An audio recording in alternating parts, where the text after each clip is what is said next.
Estamos começando mais um programa Domitor, aqui pela Rede Vivax de TV.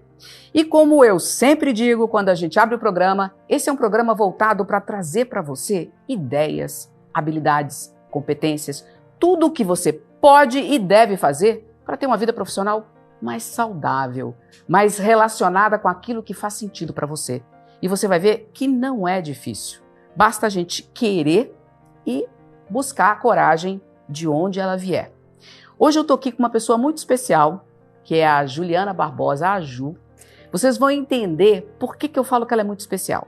É uma pessoa que já passou por diversas profissões, diversas carreiras e entende muito bem qual é essa pegada de estar sempre mudando. Eu vou apresentar ela rapidamente, mas eu tenho certeza que no decorrer dessa primeira meia hora do programa, vocês vão entender essa diversificação que é a Ju.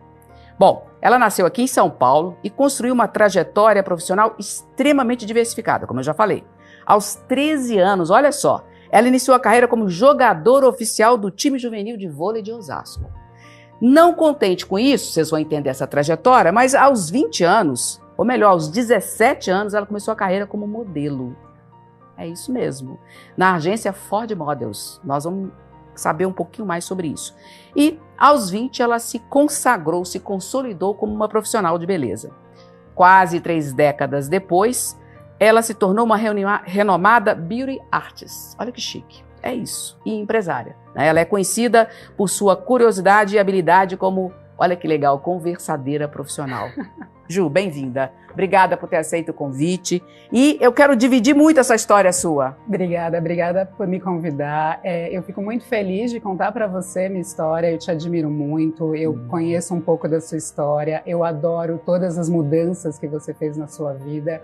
Então, para mim é uma honra estar aqui e poder contar um pouquinho para vocês quem eu sou, o que eu faço. Então, começa me contando essa história, porque assim, a gente vai e volta no tempo para ficar mais... Mas essa história de modelo, porque eu acho que é o mais diferente dentro da sua trajetória e depois você ter migrado, né, para o que você faz hoje. Eu confesso que eu virei modelo bem sem querer. Eu estava então um dia na casa de uma amiga. E em frente à casa dessa amiga, eu via que entravam e saíam muitas pessoas. Perguntei para ela, o que é isso? Ah, parece que um fotógrafo está fazendo um teste para uma foto. Eu fiquei vendo essas pessoas entrando e saindo, uma hora diminuiu o fluxo, eu toquei a campainha. Então, aparece um senhor e fala, pois não. Eu falei, você contrata modelo aqui? Ele falou, você é modelo? Eu falei, não, mas o que você faz? Ele me convidou para entrar, me contou o que ele fazia. Ele é um grande fotógrafo. Até hoje eu não acredito na minha cara de pau de ter batido na porta dele. Mas é assim que a gente consegue as coisas mais legais, hein? Eu acredito que seja esse o caminho. Bati na porta dele, ele conversou um pouco comigo e perguntou, quer fotografar comigo no final de semana? Uau! Ok, vou fotografar. Então, chego no final de semana, a gente faz um catálogo para uma grande marca de moda que eu não conhecia. Eu confesso que eu era uma menina que estava terminando o colegial, que não conhecia muito de moda, era só o que eu via na TV, mas eu era alta. Todo mundo falava que eu era exótica. Por que não? Ele achou que ia funcionar. Fui, fotografei esse catálogo. Bacana. Foi divino, porque eu era realmente inexperiente de tudo. Então ele te conduziu e você aceitou a condução dele? É o que eu tinha. É praticamente o que eu estou fazendo aqui hoje. Estou sendo conduzida por você. Foi ótimo, eu me diverti muito. E uma semana depois ele me ligou pedindo para eu fazer uma capa de revista. Caramba, foi assim de supetão? Foi assim de supetão. Você pode falar o nome desse fotógrafo ou não? Ele chama Rafik Farah. Ele é, para mim, uma sumidade em tudo que ele faz. Ele é um grande arquiteto, é um visionário.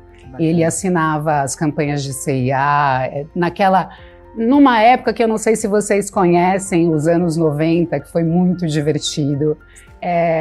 E o Farah, então, faria uma capa de revista da Folha. E falou, você pode fazer do mesmo jeito? Eu falei, faço. Então, chego lá, estão 4 das maiores modelos brasileiras para fazer essa capa comigo. Nesse dia conheço o meu grande mestre, que é Mauro Freire, que foi quem me descobriu. Então ele está fazendo o meu cabelo e fala, qual a sua agência? Eu não tenho agência. Vou te mandar para uma. Fotografa e no final vai para Ford. Então, fotografei, fiz todas as fotos, com aquelas mulheres maravilhosas, experientes. Eu sou a primeira a aparecer na capa, então eu tive um lugar de destaque. E na outra semana eu estava na Ford Models. E aí tive que aprender o que é ser modelo também na raça. E me fala um pouquinho, que eu acho isso interessante, que a gente sabe que os bastidores são sempre diferentes do que a gente vê por aí, né? Então, o que você aprendeu dessa história? Fora todo o básico de me posicionar, entender o que é luz, entender o que é linguagem corporal, eu aprendi a lidar com egos. Foi, na verdade, a minha principal lição. Porque tinha muita coisa envolvida e todo mundo realmente era muito grande nesse meio. Então, eu acho que o que eu ganhei de experiência na moda foi aprender a lidar com o ego das pessoas e com o meu também. Isso que eu ia falar agora. E como é que o seu ficou com essa explosão? Como é que você lidou com isso? Você tinha 17 anos de idade? Eu sempre tive muito pé no chão. Eu tinha que trabalhar para ganhar dinheiro, eu não estava lá brincando. Então, realmente, eu tinha foco. Eu queria trabalhar e queria realmente ganhar dinheiro. Para mim, é um trabalho como outro qualquer, que requer tanta responsabilidade quanto qualquer outro, baseado em respeito, em educação. E acho que essa é uma coisa que a maioria das pessoas não sabem da moda. Se a gente não tiver isso dentro da moda, a gente realmente não consegue entregar nem um terço do que vocês veem. Quer dizer, ao se relacionar de uma forma adequada, né? Isso é uma habilidade que a gente precisa em todos os lugares na vida, né? Eu acredito que sim, e isso facilita muito. Porque eu vou contar um pouco mais do que eu já fiz. Se não houvesse realmente, eu acho que muita educação por parte da minha mãe e respeito pelo outro, nem eu teria chegado onde você chegou. Onde eu cheguei. Eu acho que isso tudo vem também da minha relação com as outras pessoas. Mas isso, partindo de mim, é educação e respeito.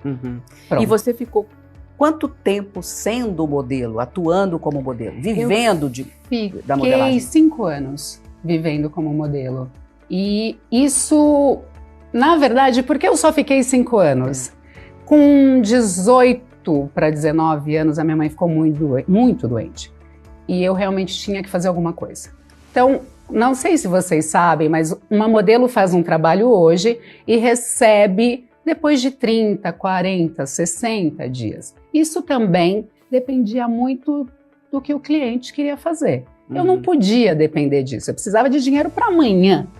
Então, eu fui até o Mauro Freire, que foi quem me batizou, quem me colocou nesse mundo, e falei para ele, eu vou ter que parar. Obrigada, você me ajudou muito, mas eu não posso continuar, porque eu preciso trabalhar. E ele falou, fica comigo, eu te ensino. E você continua modelando. Falei, mas eu não sei nada. Eu te ensino. Gente, eu comecei a virar modelo. Do nada. Qual é o problema de virar cabeleireira? Do nada. Então eu fui aprender a lavar cabelo, aprender a lidar com pessoas de um mundo completamente diferente do meu, porque um salão de beleza é o encontro de micromundos. Então Gostei disso, encontro de micromundos, porque cada pessoa que chega ali pertence a um ecossistema totalmente diferente. Eu tenho fascinação por multiversos, eu falo que eu vivo em vários multiversos, porque eu atendia a presidente de uma fundação e uma bailarina. Eu atendia uma grande estrela de TV e uma dona de casa. Você ficou muito tempo na TV também, né? Eu, com a moda, foi a moda que acabou me levando para a TV, mas isso já como profissional de beleza. Então eu aprendi muita coisa de televisão também, fazendo cabelo e maquiagem. E era muito divertido, porque também é outro mundo, é outra história. E volto, enquanto houver respeito e educação, tá tudo certo. Ô Ju, essa questão do ego, e essa questão de lidar com ele, inclusive com o seu, né? Você saiu de modelo, você foi para trás, para os bastidores, você foi fazer outras pessoas estarem na frente das câmeras ou das máquinas fotográficas na época. Como é que você lidou com isso? Eu acredito que cada um tem a sua história. Eu confesso, o que vocês fazem todo dia aqui é muito difícil. Essa rapidez de raciocínio, eu realmente achava mais fácil ficar atrás das câmeras, porque se expor, falar de si, falar do outro é muito complicado e é de uma grande responsabilidade. E eu acho que eu não estava querendo isso. Eu acho que não. Acho que a gente pode ganhar a vida, se divertir e fazer direito de um outro jeito. Mas para mim nunca foi um problema, mesmo. Como é que você falou, né, eu li aqui que você foi jogadora de vôlei, que você, enfim, passou pelo esporte, passou pela moda. Você transitou em locais onde a beleza é necessária. Hoje em dia a gente está vivendo um mundo onde esta beleza ser necessária, isso é um castigo, né? É. E eu queria que você falasse um pouquinho o que você aprendeu disso. Porque você lida com pessoas que vivem do corpo, que vivem de culto ao corpo. Sim. Na verdade, é só uma ferramenta. Essa é a verdade. O corpo, a beleza, é só uma ferramenta. A beleza sim está nos olhos de quem vê. Eu confesso que hoje fico um pouco desconfiada do que as pessoas acham bonito, mas eu acho que diz muito sobre a sociedade também. Eu acho que a gente está se reforçando no outro, esquecendo um pouco de si mesmo, que nós somos diferentes, que nós somos bonitos por um zilhão de questões. Não é só ter um corpo bom, uma pele boa. O que você tem dentro do seu coração? O que seus olhos falam? Porque passa. Eu tenho um grande conselho que eu recebi de uma mulher muito, muito especial para mim, que ela diz, eu digo para ela, então com 20 anos, nossa, que bom, eu tenho uma mulher tão poderosa na minha cadeira. E ela diz, ninguém tem poder, Juliana, ninguém. O que acontece é o que você faz para ser alguém. Isso sempre me tocou. Ninguém tem poder. Isso é pesado, porque as pessoas vivem buscando... Na verdade, né, essa coisa de buscar o sucesso, eu sempre falo, gente, a gente busca sucesso baseado no que o outro diz que é sucesso. Sim. Né? Sim. Então, o que é sucesso pra gente? Por exemplo, para você foi deixar de ser modelo porque você queria um outro tipo de vida. Aí você fala, saiu de uma vida glamurosa, que a gente sabe que nem é tanto, né? Saiu de uma vida glamurosa para uma vida, entre aspas, assim, normal. Quer dizer, mas que para você estava ok. Então, quando você fala de poder, é algo que... Como é que eu costumo dizer isso? É assim, tem que ter cuidado para falar o que você falou. Ainda mais depois que você falou responsabilidade, né? Aquela coisa. Poder é algo que faz com que a pessoa se mostre. Sim. Né? Então, eu me lembro que teve uma época na minha vida em que eu comecei a me auto-sabotar por algumas questões, e na época eu fazia terapia, e a pergunta era, por que você faz isso? E me surgiu do nada uma resposta. Eu falei, eu tenho medo de mim quando eu tiver poder. Eu falei sem nem sentir. Aí ela, me lembro da minha terapeuta, falou para mim assim, se você já pensa assim, tá tudo bem. Você vai ter consciência. Mas enfim, fala um pouquinho dessa coisa do poder, porque você conviveu, você está sendo modesta nas coisas que você fez e por onde você passou. Que eu sei um pouquinho da história da Ju, viu, gente? Então, fala um pouquinho dessa coisa de poder, do que você viu, do que você aprendeu, porque você é uma pessoa muito sábia. Muito obrigada, muito obrigada. Gente, ela que cuida do meu cabelo. Mas a gente tem altas conversas, eu adoro ir lá só mais pra gente conversar. E ela é uma pessoa muito sábia, muito culta, então abre esse jogo aqui pra gente, por favor, pra ajudar as pessoas que estão nos assistindo. Eu vou contar pra vocês que eu fui também vendedora de um sebo de livros com 15 anos. E pra mim esse foi o melhor presente que eu ganhei da vida, porque eu tive acesso a livros que eu nunca poderia ter acessado se não fosse numa biblioteca. Passava o dia ouvindo música e lendo. E eu leio o que cai na minha mão, de bula de remédio a panfleto de igreja evangélica. Eu leio, eu gosto, eu acho muito interessante descobrir como as pessoas pensam, como elas tentam me atingir. Isso é o que me dá ânimo para continuar vivendo. Descobrir quais são as ferramentas de todo mundo. O que vocês estão usando? O que vocês estão fazendo? Talvez porque eu tenha vindo desse lugar com tantas pessoas relevantes, não vou dizer poderosas, porque essa mensagem que eu recebi dessa grande mulher que poder... É uma ilusão, né? É uma ilusão. Mostrou exatamente isso. Todo mundo é muito poderoso, todo mundo tem algo para ensinar e eu gosto de aprender. Então essa é a diferença. Eu gosto de aprender e me arrisco. Eu tenho uma... Vocês vão conhecer a pessoa que vai sentar aqui nessa cadeira mais pra frente. Eu gosto de dizer que para ter sucesso você tem que ter 3 Cs. Tá. Por incrível que pareça, você falou aqui. O primeiro é coragem. O segundo é cara de pau, né? Porque você tem que ter cara de pau para fazer o que precisa ser feito. Eu tô aqui, gente, eu tô aqui. Não é cara de pau de bater na porta de um lugar que, nunca fotografei, mas aí, deixa eu ver qual é. Cara de pau de ser modelo sem ter noção. Cara de pau de ser assistente de um grande cabeleireiro, de um cara super famoso. Enfim, cara de pau, né? E o terceiro é a consistência e, na verdade, é o compromisso. Sim. Porque não adianta, se você não tem compromisso com o teu resultado, não vai rolar, né? Sim. Então, assim, você é essa pessoa. Agora, vamos chegar onde você está hoje. O que você faz hoje? Porque, realmente, você é uma conversadeira profissional. O que você faz hoje e como é que você fala da tua vida hoje? Das suas escolhas hoje, depois de tudo que você passou. Então, eu começo a trabalhar com esse cabeleireiro e eu tenho uma carreira muito legal, eu realmente consegui aprender muito com ele. Eu fui uma esponja, eu colei nesse homem e aprendi tudo que eu pude. A princípio, cortar cabelo. Depois, fazer maquiagem. Mas o mais importante foi lidar com pessoas, que para mim é o grande mistério da vida. É a graça que a vida tem, porque são tantos micro-universos, mas eu preciso ganhar dinheiro, tenho conta para pagar, então me joguei, graças a Deus faço direito o meu trabalho, gosto muito do que eu faço, sou uma leitora voraz, eu sei que eu uso tudo que eu aprendi para cortar um cabelo, não é só técnica, tem muito do que o outro quer. Eu preciso entregar para o outro o que ele quer. E tenho que deixar ele consciente de que eu tenho um limite. Então, isso tudo vem dessa minha conversa, isso tudo vem do que eu aprendi e posso compartilhar com os meus clientes. E hoje eu tenho um salão de beleza, já faz 12 anos, confesso que não é das coisas mais fáceis do mundo. 9 mais 9, viu, gente? Procura aí, 9 mais 9. Muito obrigada, muito obrigada.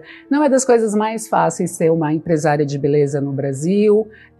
Eu acredito em muitas coisas que hoje aparentemente não se dá muito valor. As pessoas gostam muito da imagem pronta, eu gosto do processo. Eu não acredito que uma pessoa senta na minha cadeira pela primeira vez e vai ficar satisfeita completamente, porque ela está pedindo muito mais do que uma imagem para mim. Ela está pedindo que eu a ajude a descobrir quem ela é. Porque muita gente chega com uma imagem pronta e eu falo... Não vai rolar. Não vai funcionar. É verdade. Porque não é bem isso. A gente se enxerga de um jeito, o outro se enxerga a gente de outro e tem o que a gente quer que veja. Então, eu acabo vendo muito mais do que as pessoas querem que eu veja e eu pergunto, o que você quer que eu entregue? O que você quer mostrar? Quem você quer ser? Isso tudo está envolvido no meu trabalho. Então, eu quero ser bonita. O que é ser bonita para você? Então, eu consigo ganhar dinheiro, mas consigo desenvolver essa relação com as pessoas. E aí isso não tem o que pague, não tem o que faça, mas o meu negócio é baseado em relações. Perfeito. E a sua vida particular, como que você leva a sua vida privada? Porque o grande problema que a gente vive hoje, né, é que se mistura. Na verdade, depois da pandemia, as coisas se misturaram muito mais. Como é que você faz e quem é a Ju dentro de casa? Eu confesso que eu sou muito agitada, eu gosto muito de fazer esporte, não faço mais do que eu gostaria, porque meu corpo tem um limite. Eu sou uma senhora, Eu tenho Ah, meu quadril, Deus, ela é uma senhora. Eu sou uma senhora, eu sou uma senhora. Eu tenho quadril, tenho joelhos. Como eu sempre fiz atividade física, eu começo, na verdade, fazendo atletismo com 6 anos. Porque sou muito alta, minha mãe tinha muito medo que eu ficasse torta. Então, fazer esporte me levou para essa autodisciplina. Então, eu gosto muito de fazer esporte. Eu troco qualquer coisa para ler. Eu sou casada com um homem muito inteligente, então a gente troca muito todos os dias. Isso realmente faz com que meu cérebro não pare. Eu gosto muito de cuidar da minha casa. É mesmo? Isso eu não achava. Olha que legal, tá vendo, gente? Como é que a gente descobre coisas assim, inusitadas. A gente luta para conseguir um monte de coisa. Aí a gente consegue as coisas e quer mais coisas. E o que a gente faz com o que a gente conseguiu? Deixa lá?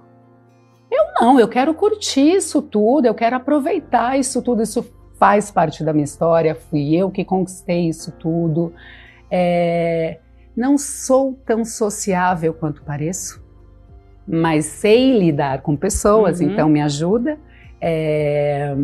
Entendo de festa, entendo de eventos, então gosto de ver e saber como eles funcionam, mas não é algo que hoje em dia me encante tanto. Tem algo que te encanta, que você de repente trocaria o que você faz hoje?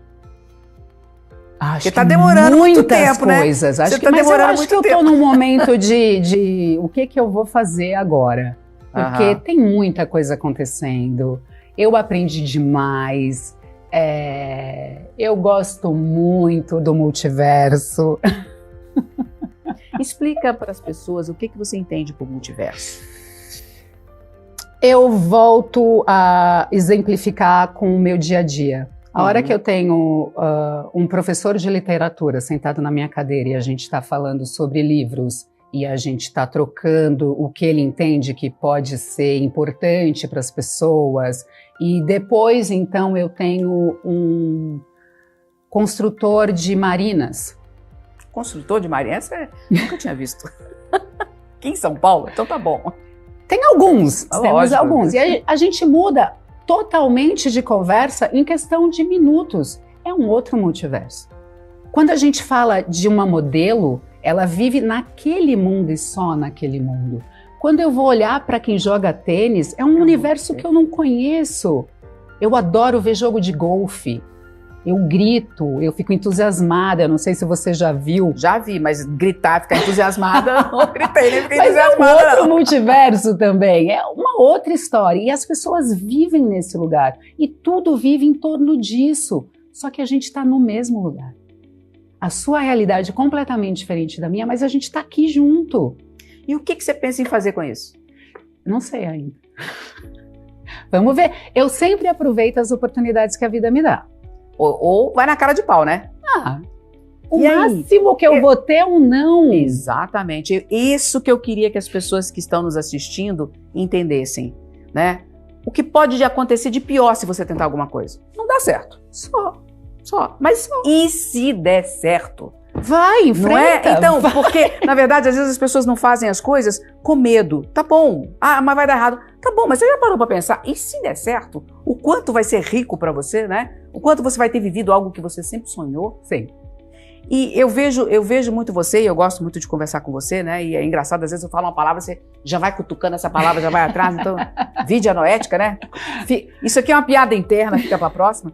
Mas, enfim, se você pudesse hoje, Ju, essa é uma pergunta meio boba, mas eu acho que vai, pra você trazer o que você pensa, eu acho que faz sentido. Tá. Se você pudesse hoje voltar atrás, no momento em que você teve que fazer uma escolha, que eu acredito deva ser difícil, né? Largar o fato de ser modelo, cuidar da sua mãe, enfim, o que você teria feito de diferente? Você enxerga hoje que você tinha outra possibilidade? Claro. E confesso, eu devia ter tido mais coragem. Mas tem algumas coisas que me movem. Então, eu realmente amo a minha família. Minha mãe é uma mulher incrível. Ela precisava de ajuda, eu não tinha muitas escolhas. Podia não ajudar. Mas falei, não, vou ficar aqui e ajudar. Mas hoje eu faria muita coisa diferente. Muita. Eu provavelmente me embrenharia como modelo e me arriscaria bem mais. Mas hoje eu tenho know-how. Hoje eu sei de muita coisa. Na época eu não sabia. Então era muito incerto. Perfeito. Eu não estou querendo que a gente olhe pelo retrovisor e fale, ó céus, ó vida, ó dor, né? Mas é mais uma questão assim, eu quero trazer para as pessoas o quanto o fato de você se arriscar, às vezes é ganho, né? E às vezes o que você perde é pouco.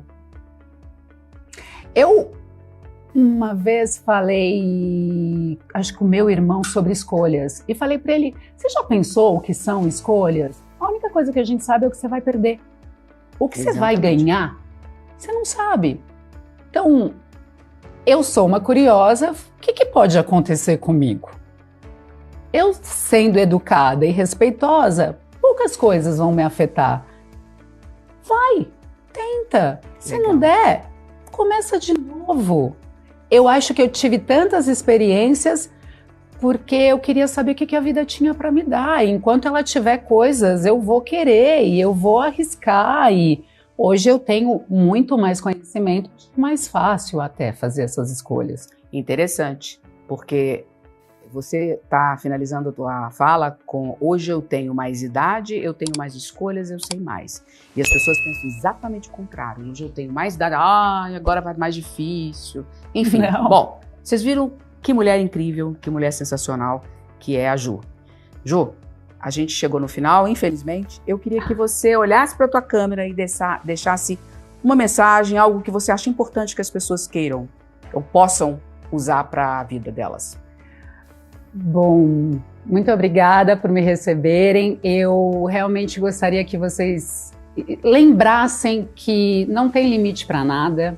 Vocês podem fazer tudo. O importante é que a gente se alimente, que a gente se encha de informação, que a gente se questione, que a gente realmente ouse arriscar a ir além do que disseram que a gente podia ir. A gente tem todas as ferramentas, a maioria de nós, e mesmo alguns que não têm, conseguem fazer tantas coisas incríveis. Por que a gente se limita? A gente não precisa se limitar. Legal, Ju, muito obrigada. Obrigada a você. Pessoal, a gente volta rapidinho depois dos comerciais. Até já. Estamos de volta com o nosso programa Domitor aqui pela Rede Vivax de televisão. Eu sei que você está acostumado no segundo módulo a gente jogar, mas hoje eu trouxe algo diferente. Eu trouxe uma outra pessoa extremamente incrível para a gente trocar aqui para vocês. E assim, olha, a ideia de fazer esse programa diferente foi exatamente porque são duas mulheres que têm profissões que às vezes vocês não conhecem o que está por trás disso e como podem ser opções para vocês. Então hoje eu estou aqui com a Natália Leles. A Natália, ela é escritora, ela é ghostwriter, vocês vão entender o que é isso, e é CEO da empresa dela, que é a NatRu Creative. Olha que chique, gente. Hoje eu só trouxe gente chique aqui. Tem mais de 10 anos de experiência em construir conteúdo. Isso tem um nome, mas mais para ser mais fácil para a gente entender aqui. E ela também lidera projetos de branding pessoal, de marca pessoal, e gerencia isso de várias empresas importantes. O ghostwriting é aquele escritor fantasma. Ela escreve como se fosse a marca, como se fosse a pessoa. Então, muitos conteúdos que vocês estão vendo por aí no LinkedIn, às vezes no WhatsApp ou no Instagram, enfim, passa pela mão da Natália. Olha, ela tem essa paixão pela escrita, ela herdou das raízes nordestinas e italianas. É bem diversa a Nath, né? E isso ela faz com que ela ajude as pessoas a se inspirarem e contarem histórias. Ela é uma contadora de histórias. Ela tem clientes como House, Faber-Castell, PicPay e muitos outros, inclusive eu já trabalhei com a Nath um pouquinho, né? Hoje ela ficou muito chique. Então, mas um dia a gente volta a fazer parte desse portfólio riquíssimo dela. Nath, muito obrigada pelo seu tempo. Gente, trazer essa mulher é a coisa mais difícil do mundo. Horário com ela não tem, entendeu? Porque ela tem uma questão muito interessante, que ela limita o tempo dela de trabalho. Nath, vamos lá.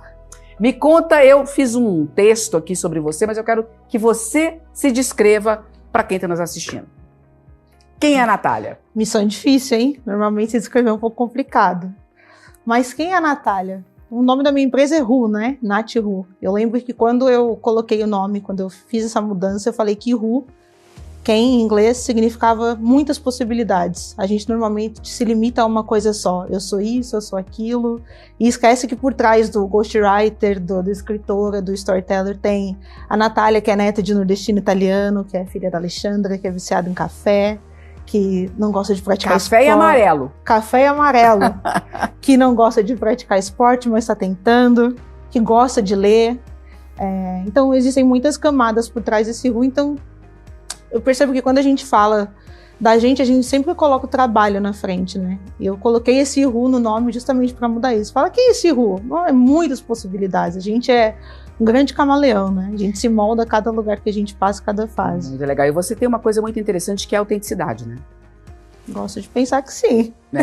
Gente, tá aí o dread da Natália, que a Ju já... O bebê. A Ju que vocês assistiram no módulo passado, já adorou o dread dela, enfim. Natália, como é que você se moldou? Você é jovem, né? Ainda pode falar a idade que você é jovem, 30 anos. Você já viajou quase que o mundo todo. Já. Me conta um pouquinho dessa Natália antes da profissional ghostwriter famosa. Cara, eu sempre tive o sonho de trabalhar com a escrita, né? Eu venho tentando entender da onde aconteceu essa vontade.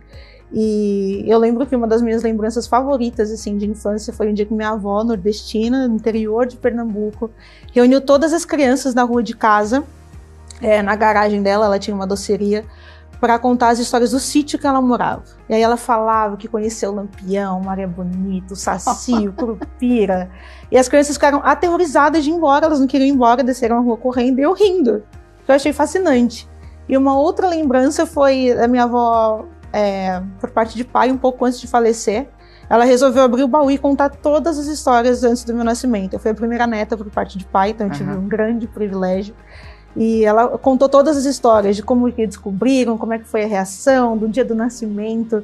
E eu sempre gostei muito disso, é uma coisa que eu faço até hoje, de sentar com a minha família e ouvir essas histórias. Então eu fui cavando esses lugares e entendendo, falando, tem um negócio aí. Agora eu tô conseguindo, mais velho eu consigo entender.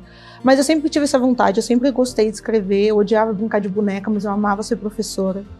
Eu gostava de aprender, gostava de ensinar. Tinha muita reclamação na escola, né? Porque era sempre a mesma coisa, muito inteligente, mas fala demais. Muito inteligente, minha mãe era sempre a última a sair da reunião. E acho que você vai entendendo as coisas com o tempo. Então a Natália, antes de tudo isso, sempre foi uma pessoa muito curiosa, sempre foi uma pessoa muito cara de pau. Tem até uma lembrança de um pai da minha melhor amiga, que ele fala, a Natália vai muito longe no mundo porque ela é muito cara de pau. Gente, eu falei com vocês no primeiro módulo da cara de pau. Olha a outra aí, falando da cara de pau. É o segredo, é a chave. E eu sempre levei muito isso desde a infância, né? Você é um pouco mais corajosa quando você é menor, né? Então a gente vai ficando mais velho, vai ficando um pouco mais de medo, mas tem hora que precisa resgatar essa parte da infância e fala, não, acho que eu preciso ser um pouco mais cara de pau aí agora. Então veio muito disso, veio muito dessa liberdade de ouvir as histórias, dessa liberdade de ser contada histórias também. Então foi algo que me moldou, que eu fui entendendo ao longo do tempo, que falo, não, é uma coisa muito enraizada, porque eu tenho família que é feirante, minha mãe é contadora, minha tia trabalha com vendas, o meu avô era policial, e eu sou a única que veio muito pro negócio da arte, por conta da escrita. Eu falei, de onde que eu tirei isso? Então hoje em dia eu entendo um pouco mais, assim. Me conta uma coisa, você morou um tempo na Austrália. Como é que você fez para ir para a Austrália? De novo, você tirou recursos de onde as pessoas iriam se limitar, não tenham como ir, não tenham como fazer. Como é que você fez? Conta aqui pra gente. Da Austrália foi uma grande aventura, porque eu tinha ido, só para dar um contexto, eu tinha ido para Nova York em 2013, no meu primeiro intercâmbio. Eu completei 19 anos lá. Esse foi um presente da minha mãe e o meu plano era voltar de Nova York, foi a promessa que eu fiz. Eu tinha terminado o ensino médio em 2012, 2013 eu fui para Nova York. Eu voltaria para o Brasil e começaria a faculdade. Só que aí eu viajei. Eu falei, putz. Voltei e falei, mãe, não vai dar. Voltei. Aí ela falou, tudo bem, você não quer fazer a faculdade, beleza. Você quer continuar viajando? Vai. Com uma condição, você não vai parar de estudar. Eu falei, então tá. Então eu comecei a medir as minhas opções. Que lugares que eu tinha para ir que eu podia estudar e trabalhar para me bancar. Afinal, gostaria muito, mas não sou herdeira. E tinha a opção de Dublin, mas chove 365 dias, né? Eu ia dar os 5 essa, mas até isso. E tinha a Austrália, que um ex-namorado de uma amiga minha falou que era muito maneiro, que eu ia gostar muito, tinha passado tempo lá. Falei, beleza, vou ver as minhas opções. Então, de 2013, quando eu voltei de Nova York até 2015, eu trabalhei numa corretora de seguros e eu juntava todo o dinheiro que eu tinha. Eu pedi aumento, eu comecei a aprender coisa nova, eu comecei como assistente administrativo, eu falei, não, eu vou aprender sobre isso aqui. Aí um cara saiu da empresa, eu falei, eu vou pegar o dele, o que tem que fazer? Era uma empresa pequena. Ah, cara de pau de novo aí. Cara de pau. Eu falei, não, eu quero aprender, me bota pra aprender. Então eu fui aprendendo, por mais que fosse uma empresa pequena, eu consegui ir subindo.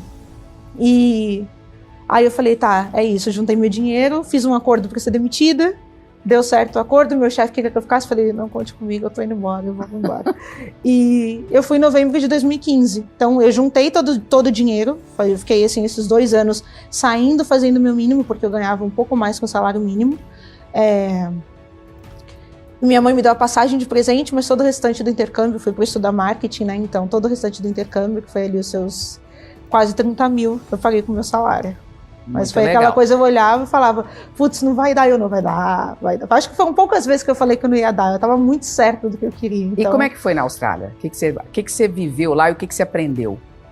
Cara, foi a experiência mais transformadora da minha vida, assim. Eu tenho muitos amigos que vêm falar comigo, que têm vontade de fazer intercâmbio.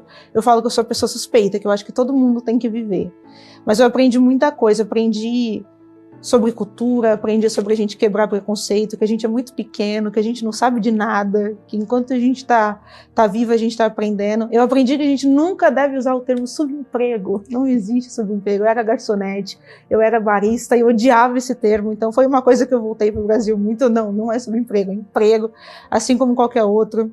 E muito sobre cultura também, pluralidade, né? Quanto tempo você ficou lá, Nath? Fiquei 3 anos e meio. Você terminou? Você estudou lá? Você terminou? Eu estudei 3 cursos, eu fui ficando. Eu estudei marketing, depois eu estudei viagem, turismo e marketing para mídias digitais. Aí eu voltei para o Brasil em julho de 2019. Quer dizer, em julho de 2019, saindo de marketing digital, basicamente você tinha acabado de estar, a coisa estava bombando aqui, né? Tava começando. Foi por isso que eu quis fazer esse curso, porque eu tava para voltar no final de 2017, aí saiu esse curso na escola que eu estudava, eu falei, isso aqui é maneiro, hein? Esse tema aí deve ser legal, vou fazer mais um aninho. Aí fui, juntei um dinheiro, trabalhei, paguei mais um ano de escola, que eu bancava tudo, e estudei mais esse ano, que é o que eu trabalho hoje, né? Hoje eu trabalho menos do que nisso, mas ainda assim faz uma parte Antes grande. da gente voltar para os dias atuais, eu sei que você tem um caso interessante, eu me lembro que você tem me contado, de uma situação sua enquanto você era garçonete, uma briga, não sei direito, alguma coisa que você teve lá na Austrália com um cliente. Você lembra dessa história? Talvez. Foi um dia que eu estava trabalhando à noite, se for essa. Um dia que eu estava trabalhando à noite e eu trabalhava num restaurante que era na frente do ponto turístico da cidade, era uma ponte do rio, então é essa. E eu cheguei e estava atendendo uma mesa de uns caras e aí eles falaram assim, me fala uma coisa, conta pra mim como é que é um sábado à noite de sol, sábado à noite de calor.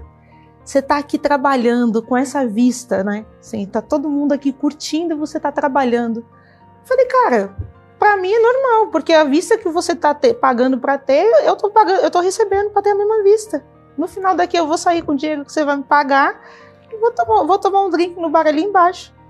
Não muda nada. Gente, bocuda, né? Sempre. Essa é uma coisa que define. Ela fala mesmo e não quer nem saber, né, Natália? Não. Por isso que eu te falo da autenticidade, é isso aí.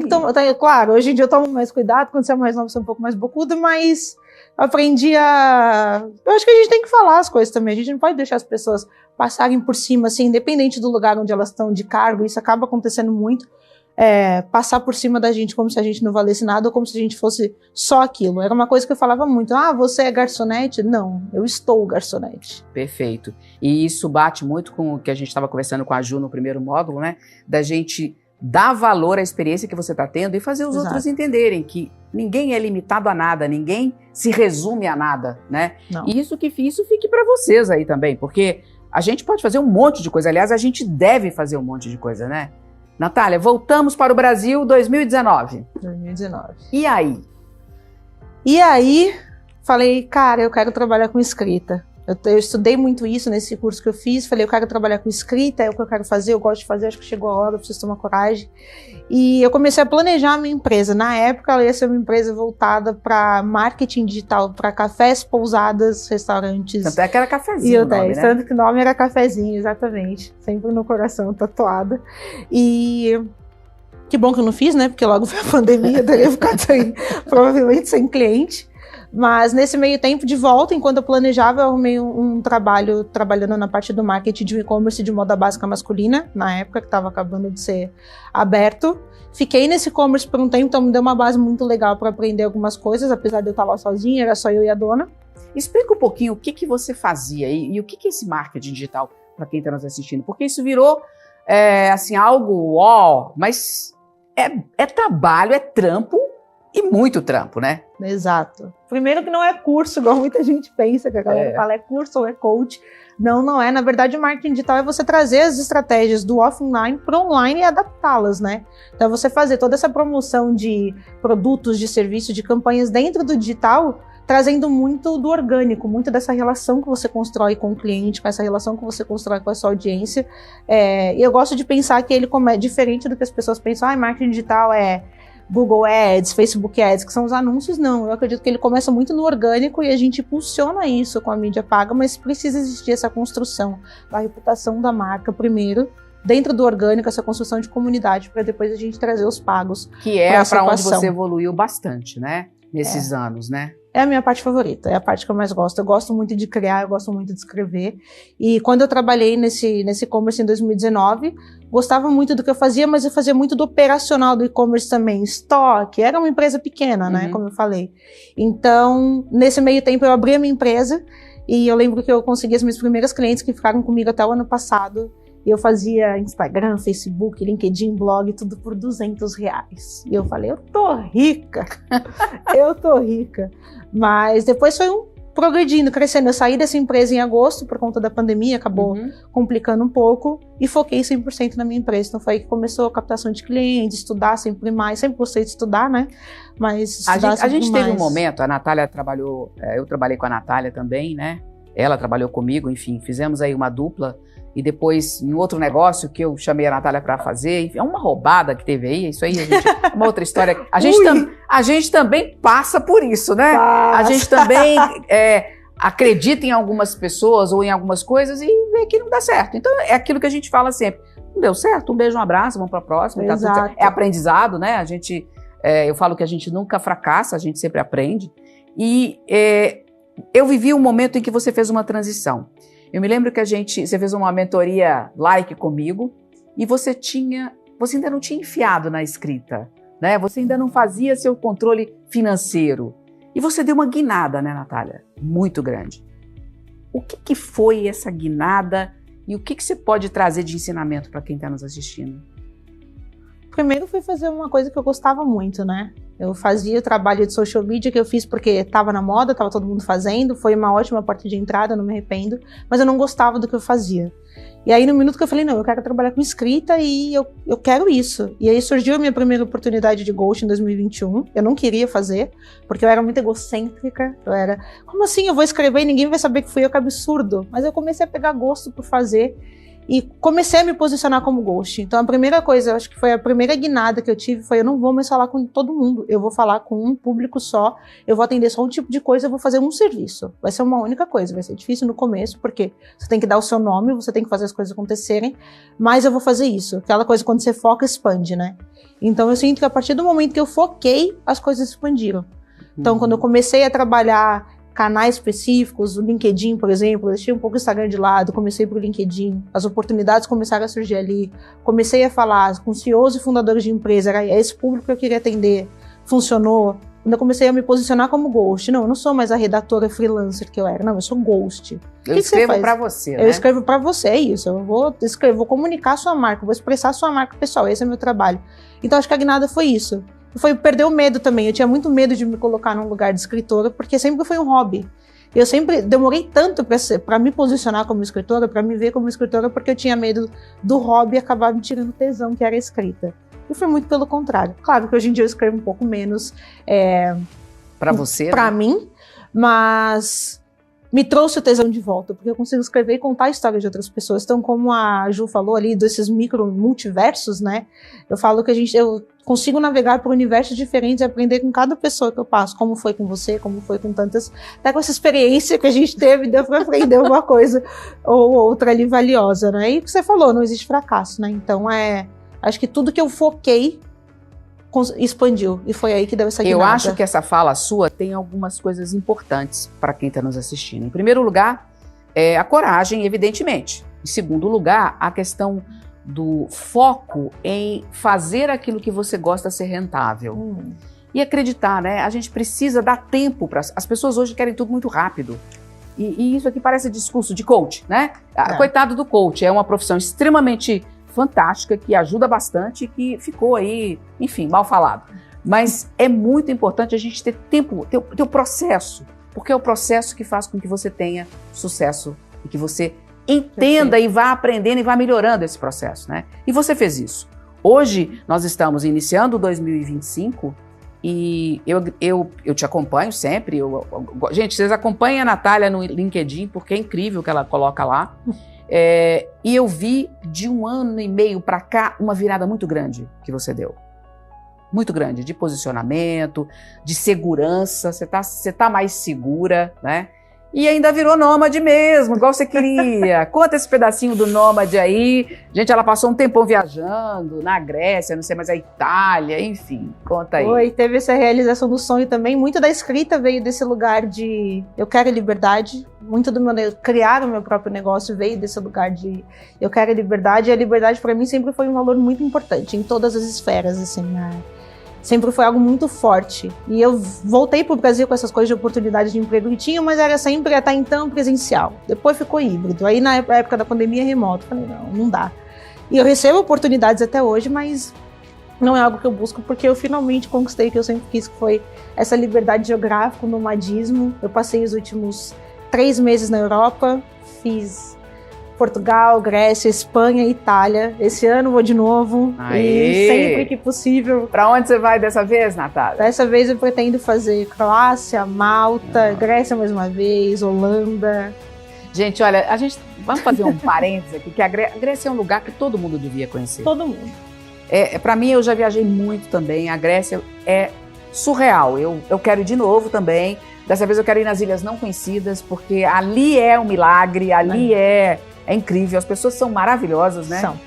E como é que você trabalhou estando lá? Porque eu acho que essa é uma realidade que as pessoas que assistem, isso tá longe. Não tá longe de nada, né? Tá longe de nada, tá um laptop de distância. Exatamente. Como é que você fez? E o que você aprendeu nisso, Natália?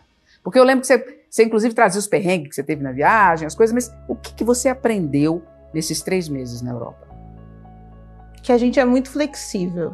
A gente é muito mais flexível, muito mais adaptável do que a gente imagina, né? Eu trabalhava em horários diferentes, eu estive 4, 5, 6 horas à frente no fuso horário, então eu tirava as manhãs para turistar, para viajar, para fazer as minhas coisas, e depois voltava no horário comercial para as funções. Mas talvez a coisa mais importante que eu aprendi, e isso eu falei até na minha terapia, foi que eu consegui diminuir a minha carga de trabalho. Porque enquanto a gente está em casa, enquanto eu estou em casa, cara, eu terminei uma tarefa, tem uma que era para amanhã, eu já quero adiantar para hoje. Aí eu já vou fazer uma coisa a mais, vou fazer uma coisa extra. Na viagem não, na viagem era, não, eu terminei agora, eu vou no Coliseu. Eu terminei agora, eu vou lavar uma ruína na Grécia. Eu vou ir comer uma paella. É chique, né? Eu terminei e vou ali, vou logo ali, entendeu? Mas normalmente eu vou dar uma volta no centro aqui em São Paulo, né? Isso foi uma exceçãozinha. Mas eu aprendi isso e eu lembro que eu falei com a minha terapeuta, aí ela falou, e como é que tá a viagem? Como é que tá sendo pra você essa organização?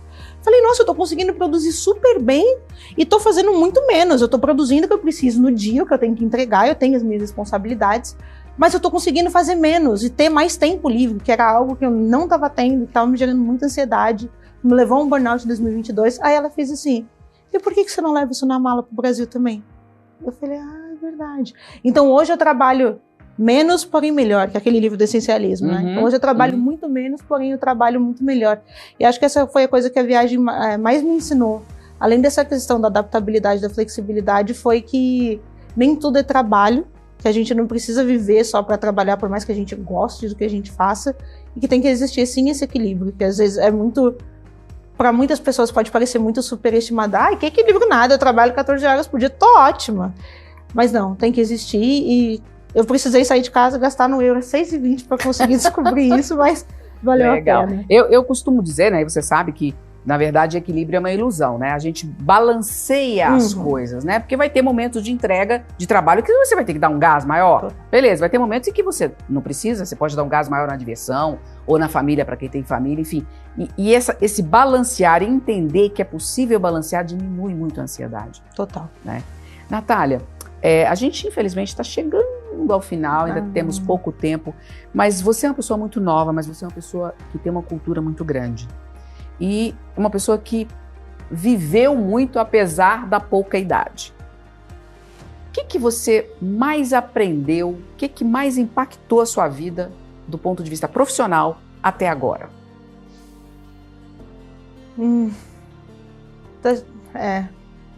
Que a gente é um produto de todas as nossas experiências, né? Eu falo que eu não seria escritora, contadora de histórias, a ghostwriter que eu sou hoje, se eu tivesse ficado ali no meu cubículozinho, na minha salinha, na minha zona de conforto. Então, conhecer o mundo, me permitir experimentar coisas diferentes, experienciar coisas diferentes, de comidas a pessoas, a países. E aqui no Brasil também, eu voltei agora de Salvador, e assim, é surreal. Eu falei pra minha mãe, quem é infeliz em Salvador é infeliz em qualquer lugar do mundo, não tem como. Mas me colocou muito nesse lugar de abrir os olhos para novas experiências, e isso impacta meu trabalho de forma, assim, surreal.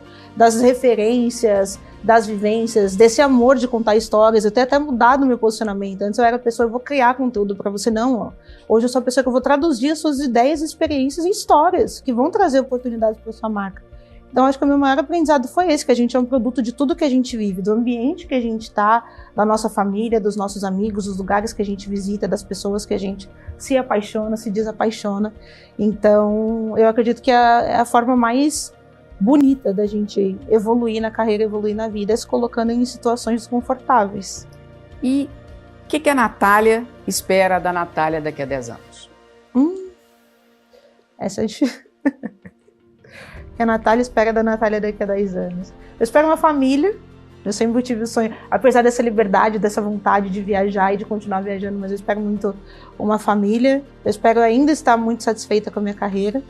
E continuar criando, continuar construindo e continuar escrevendo, porque é o que eu realmente gosto de fazer e eu não me vejo fazendo outra coisa. Então eu espero ter os meus próximos livros publicados, tem um que sai esse ano. Essa era a minha próxima pergunta. Quando é que ia sair o seu livro? Primeiro semestre. Enfim, demorou? Quantas vezes eu falava isso pra você? Esse livro tá em produção uns 10 anos. Dá pra falar o nome ou ainda não? Todos os meus amores chegaram ao fim.